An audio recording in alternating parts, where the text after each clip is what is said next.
할렐루야. 우리 옆 사람에게 당신은 은혜 받은 사람입니다. 이렇게 인사 한번 하겠습니다.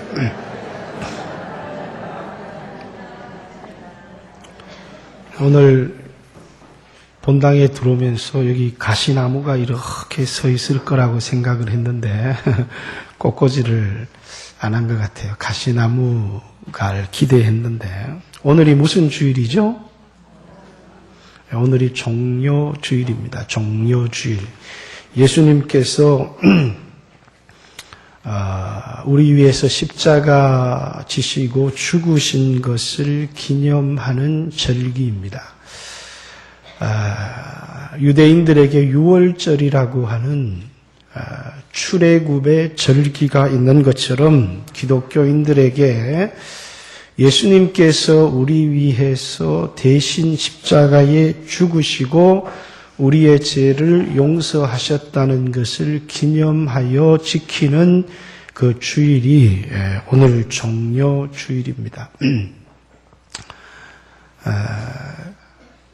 예수님이 십자가에 달리신 일이 나랑 무슨 상관이 있을까?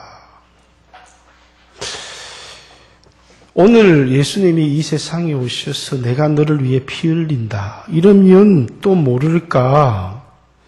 내가 세상에 태어나기도 전에 예수님이 죽으셨는데 그 예수의 죽음이 오늘 나와 무슨 상관이 있을까? 뿐만 아니라 그 예수 그리스도의 죽음이 내 삶에 어떤 영향을 미칠 수 있을까? 이 종료주일에 우리가 한번 깊이 생각해 봐야 되는, 내가 세상에 태어나기도 전에 예수님이 죽으셨는데 그 죽음이 나와 어떤 관계가 있는 죽음인지, 뿐만 아니라 그 죽음이 오늘 내 삶을 어떻게 바꾸어 놓을 수 있는지를 생각하면서 오늘 하나님 말씀을 한번 묵상해 보았으면 좋겠습니다. 하나님께서 이스라엘 백성에게 율법이라고 하는 법을 주셨습니다. 율법, 모세를 통해서 이스라엘 백성에게 율법을 주셨는데 이 율법은 인간을 구원할 수 있는 그런 길을 제시하기도 하고, 뿐만 아니라 하나님이 어떤 분이신지를 가르쳐 주시기도 하고, 또 하나님을 믿는 백성들이 이 세상을 어떻게 살아야 되는가 하는 것을 가르쳐 주기도 하는 것이 율법입니다. 그런데 율법은 한 사람도 구원해 내지를 못했습니다. 율법은 하나님이 주신 계명이 분명하고, 율법은 선한 것이 분명함에도 불구하고 이 세상에 율법을 지켜서 율법을 통해서 구원을 얻은 사람이 단 한 명도 없고, 뿐만 아니라 율법은 아무도 구원할 수가 없습니다. 율법은 선한 법이 분명하지만 율법은 우리 인간이 그 율법을 지킬 능력이 없기 때문에, 우리 인간에게 율법을 지킬 능력을 주시지 않았기 때문에 어떤 이 세상의 인간도 율법을 다 지켜서 구원을 얻은 사람은 아무도 없고, 단지 율법은 무엇을 우리에게 남겼느냐면 우리 모든 사람이 하나님 앞에 형벌을 받아야 될 죄인이라고 하는 사실을 깨닫게 했을 뿐이다라는 것입니다. 그런데 이 율법 속에 하나님께서 하나님의 법을 지키지 못한 사람들이 어떻게 하나님과 올바른 관계를 맺고 하나님의 도움을 받으며 살아갈 수 있는가 하는 것을 가르쳐 주셨어요.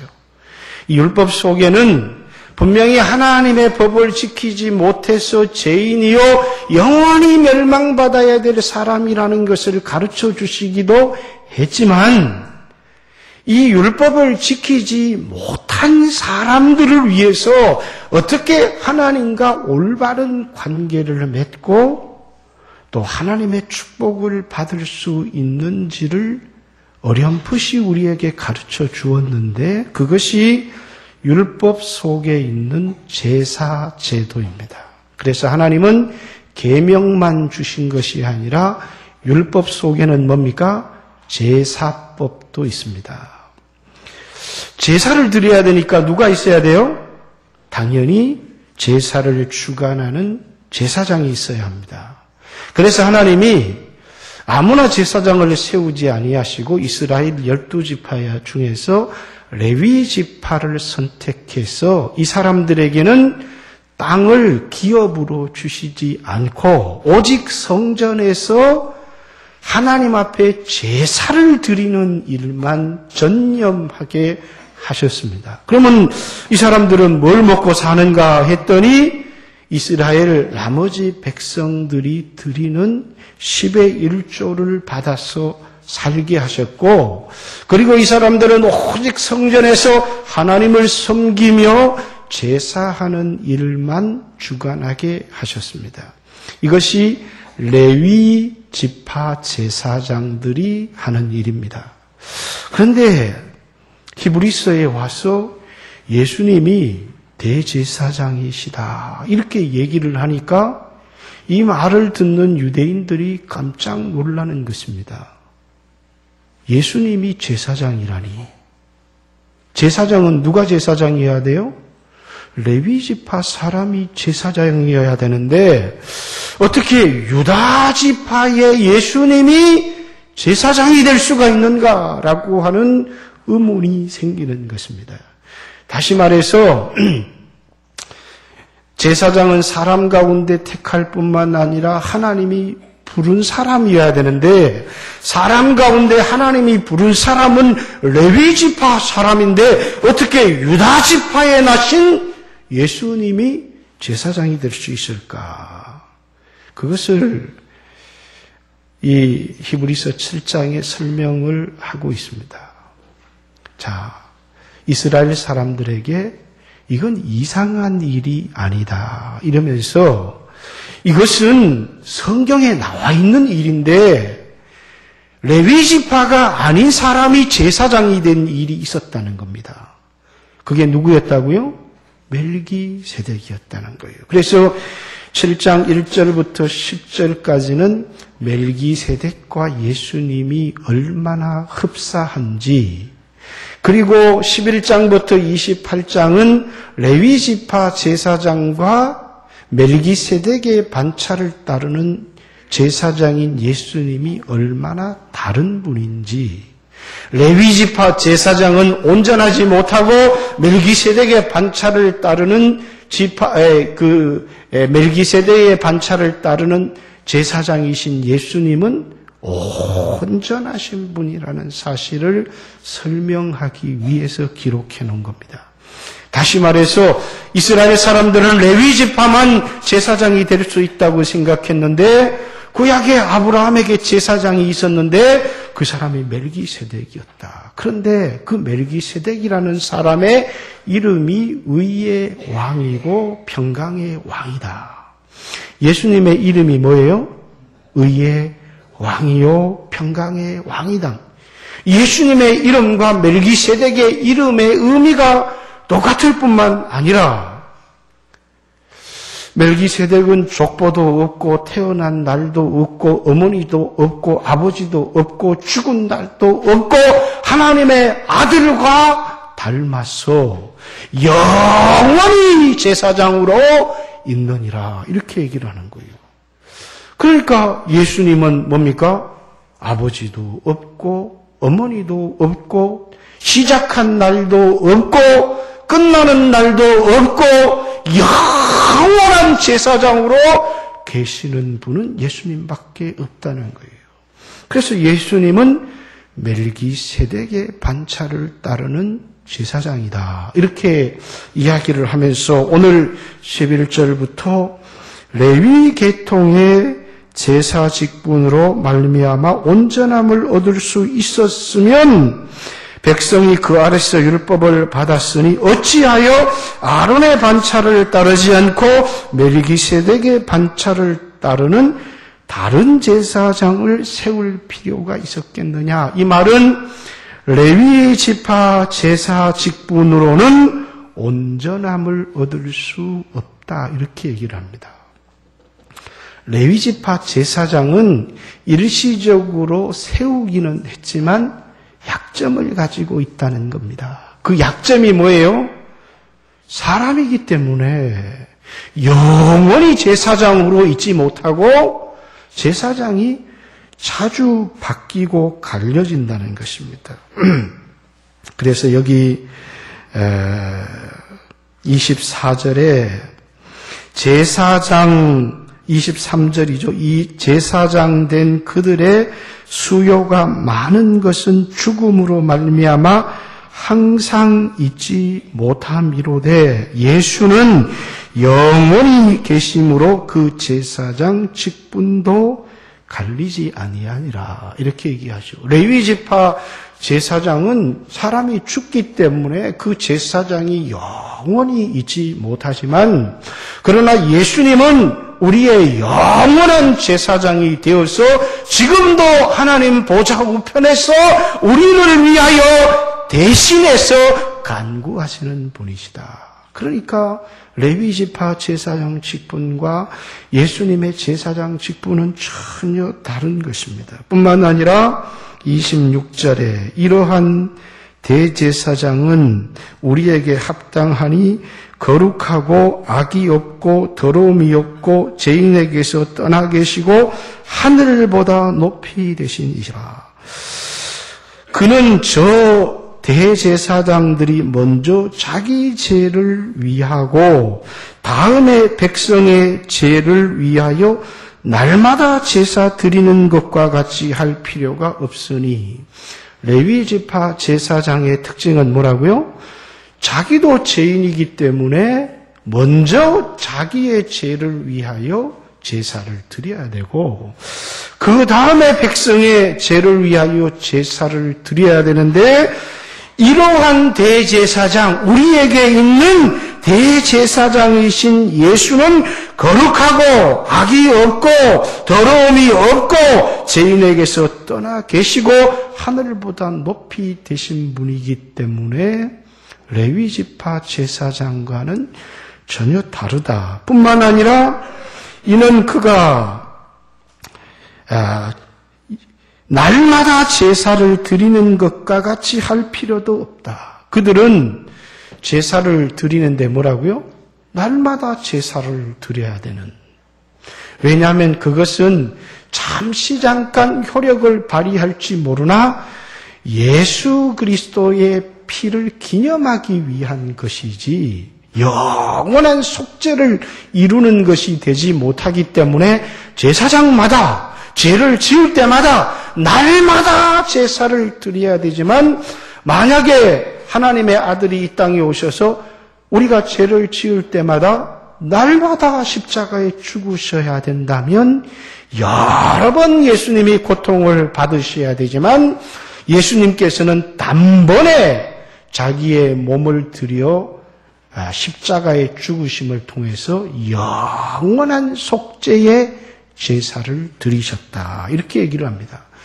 그렇기 때문에 레위지파 제사장하고 다른 것은 수요가 많을 필요가 없는 것이 예수님은 영원한 제사장으로 계실 뿐만 아니라 자기의 죄를 위하여 제사를 드릴 필요도 없는 것은 그분은 죄가 없으신 분이시고 여러 번 제사를 드릴 필요도 없는 것은 단번에 제사를 드려서 우리의 모든 죄를 속해버렸기 때문에 우리에게 있는 이 대제사장 예수님은 온전하시다. 이렇게 얘기를 합니다. 자, 다시 생각해 봅니다. 예수님이 십자가에 죽으신 이 사건은 뭐라고요? 하나님께 드리는 제사였다는 겁니다. 여러분, 우리나라에서 제사가 있습니다. 우리나라에서 드리는 제사는 설에도 제사를 드리고 또 추석에도 제사를 드리고 이렇게 드리는 제사는 이제 우리가 1년에 농사를 짓고 우리가 조상 덕에 이렇게 복을 받았습니다 하면서 제사를 드리는 대상이 조상이고, 그리고 이 제사를 드리는 의미는 뭡니까? 감사의 의미를 둔 제사입니다. 근데 이스라엘 율법에도 제사가 여러 종류의 제사가 있지만 두 종류의 제사가 있습니다. 하나는 죄를 속하는 제사입니다. 이걸 희생제사 이렇게 얘기를 하고, 또 하나의 제사는 뭡니까? 복을 주신 것에 대한 감사의 제사가 있습니다. 그런데 죄를 속하는 이 제사에 있어서 제일 중요한 것은 희생의 제물이고 제사장입니다. 그래서 예수님께서 십자가에 죽으신 이 사건은 어떤 사건이냐면 하나님이 하나님께 드리는 제사였다라는 것입니다. 근데 제사장인 예수님께서 자신의 몸을 희생시켜서 하나님 앞에 제사를 드렸는데, 이 제사를 드려야 될 사람은 누구예요? 여러분과 저라고 하는 것입니다. 예수님께서 우리를 위해서 제사를 드렸어도 제사를 드려야 되는 우리에게 대제사장이신 예수님이 있을 뿐만 아니라 하나님 앞에 들고 나갈 수 있는 깨끗한 제물인 예수님의 몸이 있고 예수님의 피가 있는데, 이제는 누구든지 2000년 전에, 내가 태어나기 전에 예수님이 죽으셨지만 그 대제사장이신 예수님을 의지해서, 그의 피를 의지해서 오늘 하나님 앞에 나가는 사람은 자기를 온전히 구원하실 수 있다, 이렇게 얘기를 합니다. 그래서 오늘 본문의 말씀에 25절, 그러므로 자기를 힘입어, 여기 자기는 우리 자기를 얘기하는 게 아니라 예수님을 얘기합니다. 예수님이 십자가에 드린 그 제사를 힘입어 하나님께 나아가는 자들은 온전히 구원하실 수 있으니 이는 그가 항상 살아계셔서 그들을 위하여, 우리를 위하여 간구하심이라, 이렇게 얘기합니다. 오늘 여러분과 제가 예수님을 믿는다라고 하는 것은 교회 나와서 복을 주십시오, 이렇게 하나님 앞에 감사의 제사를 드려서, 그래서 하나님 앞에 영광을 올려드리고 하나님으로부터 축복을 받는 것도 중요하지만, 그리스도인이 되어진다는 것은 먼저는 희생의 제사를 하나님 앞에 드려야 된다는 거예요. 그 희생의 제사는 우리가 어떤 세상의 물질을 가지고 나와서 하나님 앞에 제사를 드리는 것이 아니고, 이 제사는 대제사장이신 예수님 앞에 나가서 나는 죄인입니다, 나는 하나님의 말씀대로 살지 못했습니다 라고 하는 우리의 죄를 예수님께 고해야 되고, 뿐만 아니라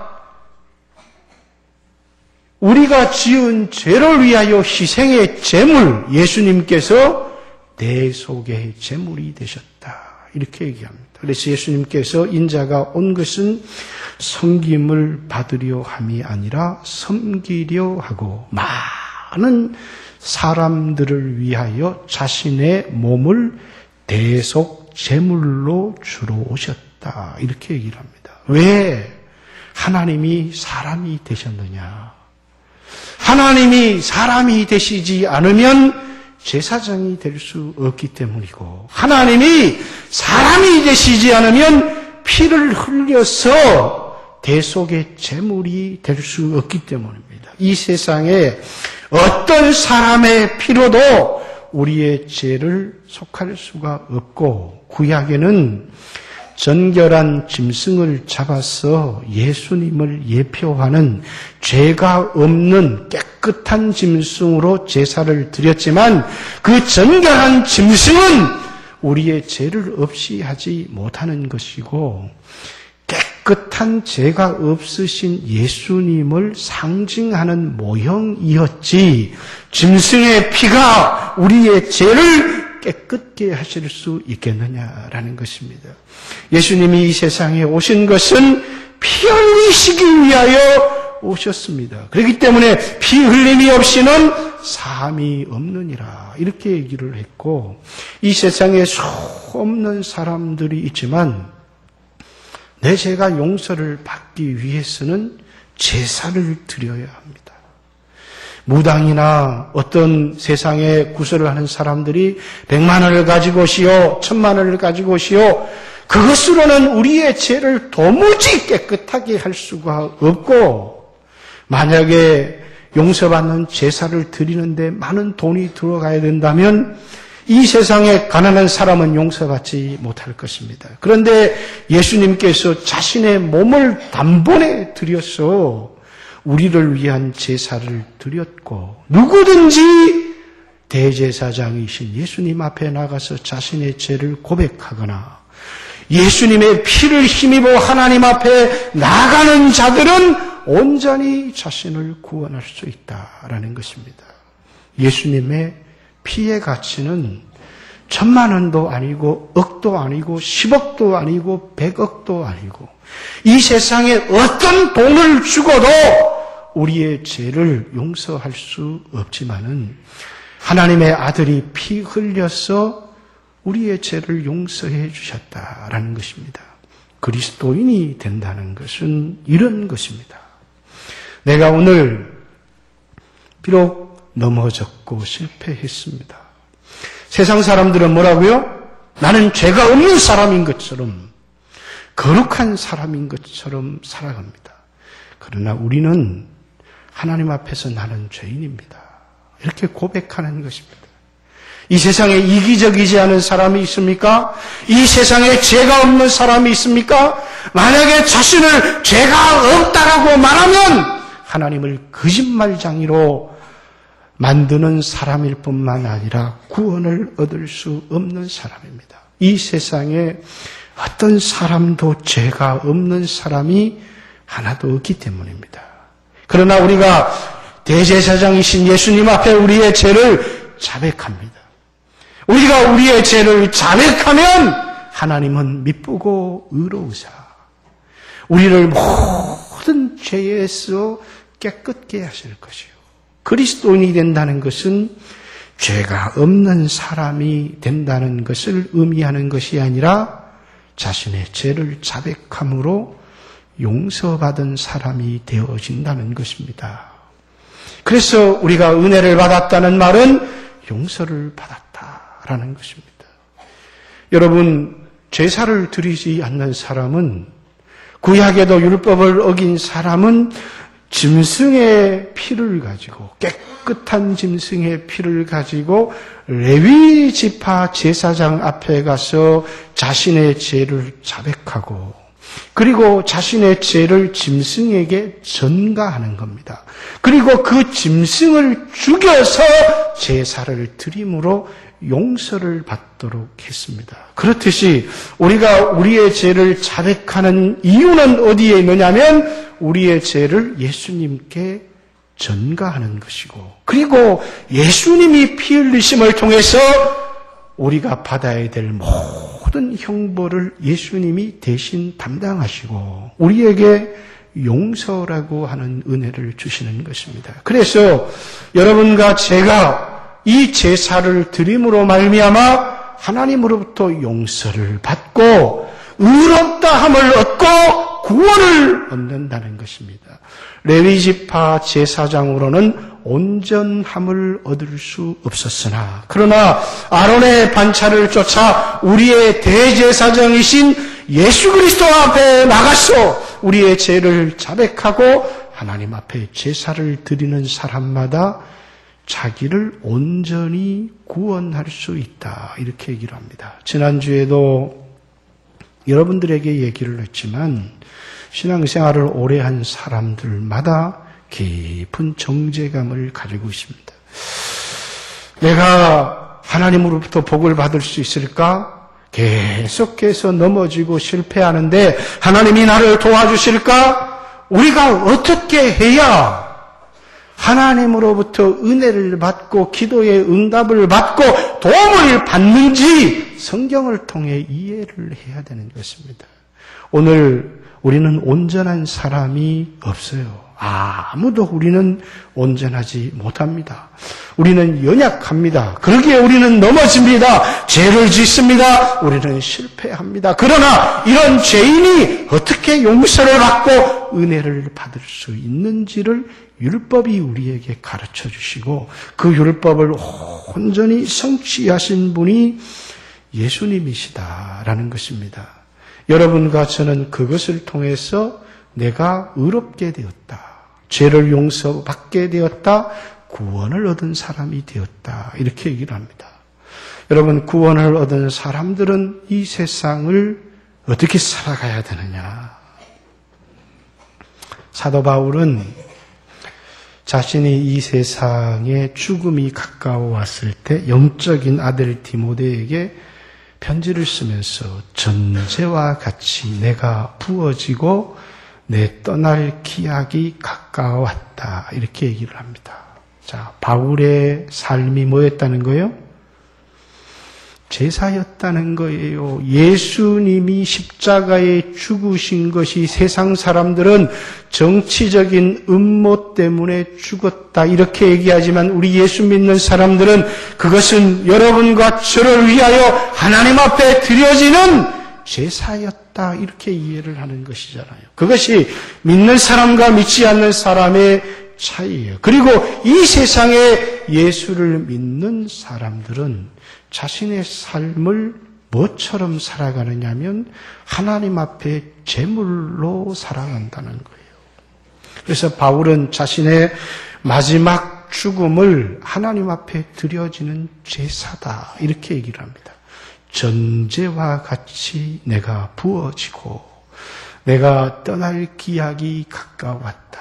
예수 믿는 사람들은 이 은혜를 경험한 사람들은 여러분 이 종료주일의 은혜를 경험한 사람들마다 이제 더 이상 이 육체를 위해서 살아가는 것이 아니라 이 육체가 하나님 앞에 제물이 되어지는 삶을 사는 것. 이것이 우리에게 값진 삶이라는 것을 가르쳐주고 있습니다. 그래서 로마서 12장 1절에도 뭡니까? 너희 몸을 하나님이 기뻐하시는 거룩한 산 제물로 드려라. 이렇게 얘기를 합니다. 예수님께서 자신의 몸이 제물이 되셨던 것처럼 너희도 더 이상 육신대로 살지 말고 이제 우리가 빚진 자로 돼 육신에게 져서 육신대로 살면 그건 세상 사람들의 삶이라는 거예요. 육체가 전부인 줄 알고 육체의 쾌락을 위해서 살아가는 삶. 여러분과 저도 넘어지고 실패할 수 있지만 우리는 예수님을 보면서 이 세상에 가장 값진 삶이 있다면 우리의 몸을 하나님 앞에 제물로 드리는 삶이라는 거예요. 사람들은 음란하면 그것이 자기를 위한 것인 줄을 압니다. 근데 고린도전서 6장에 음란은 자기 몸에다가 죄를 짓는 것이다. 이렇게 얘기를 합니다. 자기 몸을 자해하는 것과 다를 바가 없는 것이 음란이다. 이렇게 얘기를 해요. 그래서 너희는 너희 몸을 핏값 주고 산 것이 되었으니 이 몸으로 음행하지 말고 몸으로 하나님께 영광을 돌려라. 이렇게 얘기를 합니다. 예수 믿는 사람 안에는 정욕이 있어요. 누구든지 간에 음행하고자 하는 욕구들이 있어요. 그러나 이제는 이 몸을 십자가에 못 박아서 하나님 앞에 제물로 드리는 삶, 그래서 이 몸으로 하나님 앞에 영광이 되는 삶을 살아갈 때 이 몸을 하나님 앞에 제물로 드리는 삶이라는 거예요. 살아있지만 죄에게 내어줘서 죄의 도구가 되어지는 것이 아니라 의의 병기로 하나님 앞에 드려서 선한 일에 쓰임 받도록 하는 것이 그리스도인의 삶이라는 거예요. 그래서 너희 몸을 하나님이 기뻐하시는 죽은 제물이 아니라 살아있지만 하나님의 영광을 위하여 쓰임받는 제물이 되라. 이렇게 얘기를 합니다. 사랑하는 성도 여러분, 우리는 용서받은 것에서, 구원 얻은 것에서 우리는 끝을 내어서 되는 것이 아니라 하나님께서 여러분과 저에게 육체의 삶을 주신 것은 몸으로 하나님께 영광을 돌리는 삶을 살 수 있는 기회를 주셨다는 사실을 잊지 말아야 합니다. 작년 이맘때에 저는 투석을 하고 있었습니다. 투석을 받을 때 간호사들이 이렇게 보는 눈빛을 보면 이 사람은 소망이 없구나 이렇게 보는 것 같아요. 그럼 저도 뚫어지게 바라봅니다. 니나 나나 소망 얻기는 매 한 가지다. 뭐냐면 나는 짧게 남았고 니는 좀 길게 남았다고 생각해서 네게 소망이 있다. 이렇게 생각하면 그건 어리석은 일이라는 겁니다. 이제 저는 치료를 받아서 좀 더 오래 살 수 있는 시간이 저에게 주어졌습니다. 그렇다고 내 몸에 소망이 있다. 이렇게 말할 수 있습니까? 저에게 조금 더 하나님이 시간을 주신 것은 몸으로 하나님 앞에 영광을 돌리며 살아갈 기회를 나에게 주신 것이지, 나에게 10년이 연장되고 20년이 나에게 연장이 되었다고 해서 내 몸에 소망이 있다고 생각하고 교만해지면 그건 아주 어리석고 미련한 삶이라는 것이에요. 여기 젊은 사람이 있습니다. 여기 나이 드신 분들도 있습니다. 젊은 사람들을, 나이 든 사람들을 보며 인생 다 살았네? 불쌍하네? 저 사람은 소망이 없는 사람이다. 이렇게 생각할 것인가요? 아니, 젊은 사람들은 좀 나에게 시간이 있다고, 나에게는 소망이 있다. 이렇게 생각할 것입니까? 성경은 어떤 육체든지 소망이 있는 사람은 아무도 없다고 이야기를 합니다. 단지 어떤 사람에게는 기회가 짧게 남아있고 어떤 사람에게는 좀 긴 시간의 기회가 남아있을 뿐이지, 육신에게 져서 육신대로 살면 그 사람은 망하고 만다는 것입니다. 사랑하는 성도 여러분, 예수님을 힘입어서 하나님 은혜의 보좌 앞에 나가 죄사함을 얻고 구원을 얻으십시오. 그리고 이제 여러분의 삶도 마치 육체의 소망이 있는 것처럼 살지 말고 이제 여러분도 제사장으로 살아가십시오. 제사장이라는 것은 중보자가 된다는 것입니다. 하나님과 죄인 사이에 레위지파 제사장이 중보자가 되었었는데, 이제 하나님이 더 나은 중보자를 보내주셨는데 예수님께서 하나님과 죄인 사이에 더 나은 온전한 중보자가 되셨다. 이렇게 얘기를 합니다. 그래서 누구든지 예수님을 힘입어서 하나님 앞에 나가면 그 사람의 기도가 응답되는 것은 나 때문이 아니라 중보자이신 예수님 때문에 기도가 응답이 되는 것이고 은혜를 얻게 되는 것입니다. 근데 사도 바울이라는 사람이 놀라운 삶을 살았다고 이야기를 합니다. 로마서 15장에 보니까 자신이 하나님 앞에 예수 그리스도의 종으로 이방인을 위한 제사장이 되어 이렇게 얘기를 합니다. 자기가 하나님과 이방인 사이에 이방인들에게 복음을 전하는 복음의 제사장으로서의 인생을 살았다. 이렇게 얘기를 합니다. 오늘 여러분과 저도 뭐라고요? 제사장의 인생을 살아갈 수 있는데 어떤 사람이 제사장의 인생을 살아가느냐? 예수님을 알지 못하는 사람에게 이 복음을 전해주는 중보자가 되어질 때 여러분들은 하나님 나라의 제사장이 되어지는 것입니다. 그래서 베드로전서 2장 9절에는 우리를 왕같은 제사장이요 거룩한 나라요 하나님의 소유된 백성이니 이는 우리를 어두운 가운데서 불러내어 기이한 빛에 들어가게 한 하나님의 아름다운 덕, 복음을 선전하게 하려 하시니라. 이렇게 얘기를 합니다.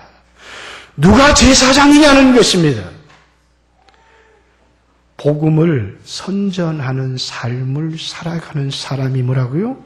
제사장의 삶을 살아가는 것이다. 예수님은 하나님과 죄인 사이의 제사장 중보자가 되어서 우리에게 복을 가지고 오신 분이 되었다면 오늘 여러분과 저는 하나님을 알지 못하는 민족, 하나님을 알지 못하는 사람들에게 복음을 전하기 위해서 우리 자신을 희생하게 될 때에 그것이 뭐라고요?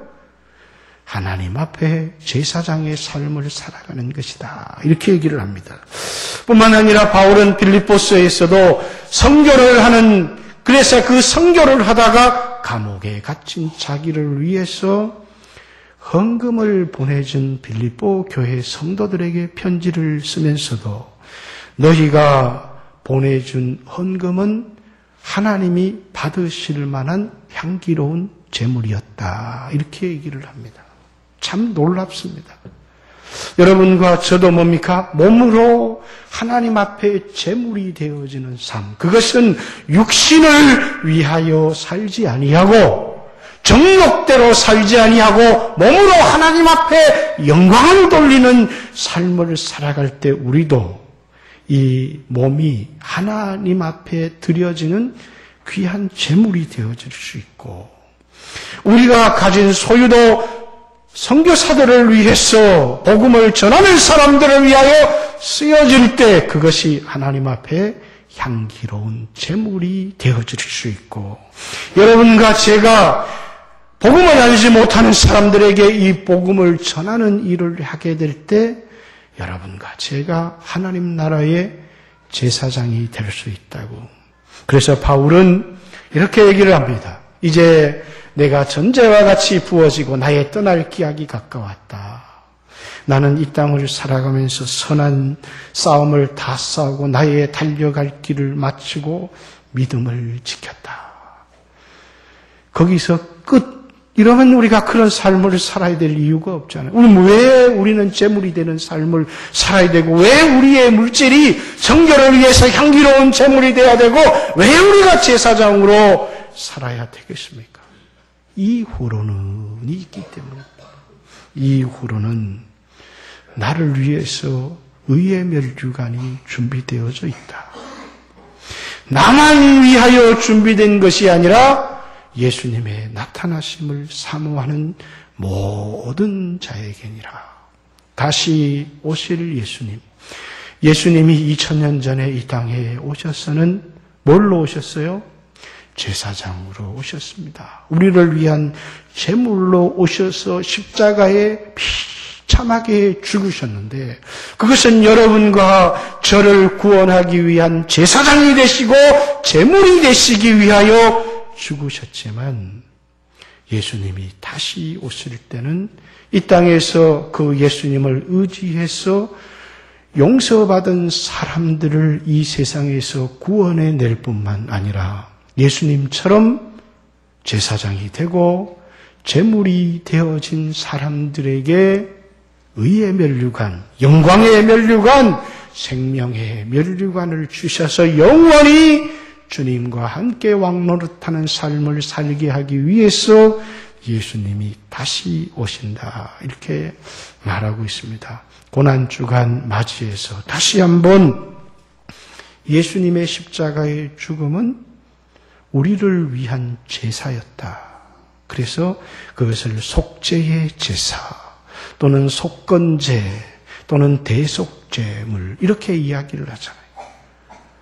십자가가 우리를 위한 제사였다는 사실, 여러분과 제가 대제사장이신 예수님 앞에 여러분의 죄를 자백하고 예수의 피의 공로를 힘입어서 하나님 은혜의 보좌 앞에 나가게 될 때 죄사함을 얻고 긍휼하심을 얻고 때를 따라돕는 은혜를 얻고 복을 얻고 기도의 응답을 얻는다는 사실을 기억했으면 좋겠고 이런 은혜를 받은 사람들이 예수님이 사셨던 삶과 같은 아름다운 삶을 살아가는 귀한 성도들이 되시기를 주님의 이름으로 축복합니다.